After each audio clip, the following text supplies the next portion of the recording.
ऊपर ये सारी पॉलिसी लाते रहे। उसी तरह मोदी जी भी अपना कैंपेन करते रहे और उसी दौर में 5 हवाई अड्डों को बेच दिया और ये हमारा एजुकेशन बेच रहा है। ऐसे दौर में जब इलेक्शन हो रहा है तो इन लोगों को एक्सपोज करने की जरूरत है।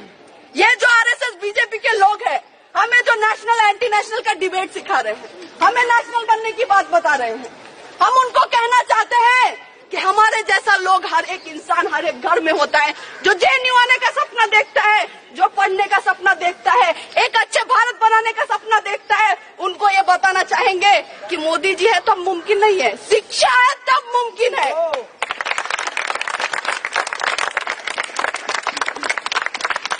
शिक्षा है तब समानता है, शिक्षा है तब सम्मान है, शिक्षा है तब विकास है। ये सारी चीजें उनको समझानी पड़ेंगी। आपको लग रहा है कि बिना एजुकेशन का डेवलपमेंट हो सकता है? नहीं हो सकता है।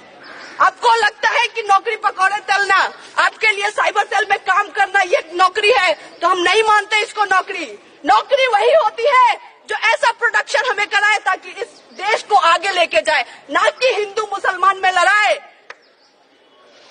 गलत गलत वीडियो डाल के आप दंगे करवा लीजिए पूरे देश में, लेकिन ये देश आपको एक्सपोज करेगा, बोलेगा कि आप ये जो फॉल्स डाइकोटमी क्रिएट कर रहे हैं, इंटरनल एनिमी तब से किए जा रहे हैं। हम पूछना चाहते हैं और हम ये बताना भी चाहते हैं कि इस देश का अगर इंटरनल एनिमी कोई है तो ये आरएसएस के लोग हैं। और ये आज से नहीं, स्वतंत्रता के टाइम से है। ये लोग, जब हमारे देश में लोग मर रहे थे, अपनी जान दे रहे थे आजादी के लिए, तब ये सावरकर का फोटो इधर लगा है।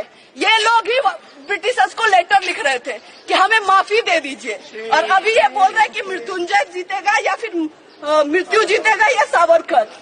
जब माफीनामा दोगे तो सावरकर जीतेगा, माफीनामा दोगे, देश बेचोगे तो कौन जीतेगा? सावरकर जीतेगा। अगर इनकी चलती तो ब्रिटिशर के गुलाम होते हम, अभी भी हम गुलाम होते अगर इनकी चलती।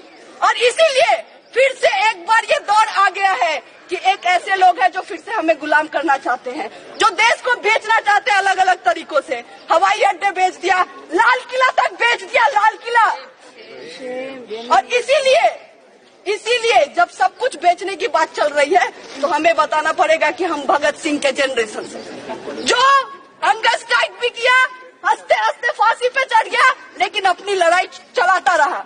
ये बोलता रहा कि अगर इंडिया होगा तो एक ऐसा इंडिया होगा जिसमें सबको समानता होगी, सब शिक्षा ले सकता है, सब हेल्थ ले सकता है, और इस तरह के भारत की सपना हम देखते हैं। और इसीलिए आज हम जनरेशन पे एक बहुत बड़ा हमारे ऊपर एक जिम्मेदारी है कि हम सब मिलके इस मुद्दे को आगे लेके जाए और इनको बोले कि आप चाहते हैं एंटी नेशनल नेशनल का डिबेट करना, हम इन सारी चीजों पे डिबेट करना चाहते हैं।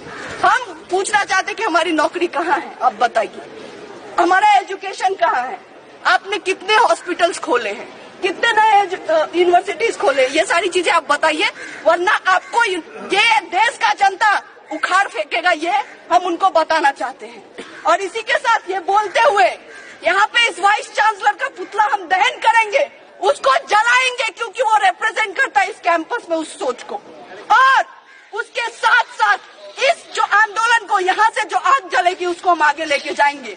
ये इंश्योर करेंगे कि पूरे देश में ये बात होनी चाहिए कि क्या चल रहा है जेएनयू में, कैसे एक तरफ आप ईडब्ल्यूएस कर रहे हैं और कैसे दूसरी तरफ लोगों का एक्सक्लूजन कर रहे हैं, किस तरह से सीट नहीं आ रही है एमफिल पीएचडी में, लोगों को रिसर्च करने ही नहीं देना है, एक सेंटर है एक्सक्लूजन का, उसमें एसटी का सीट नहीं है।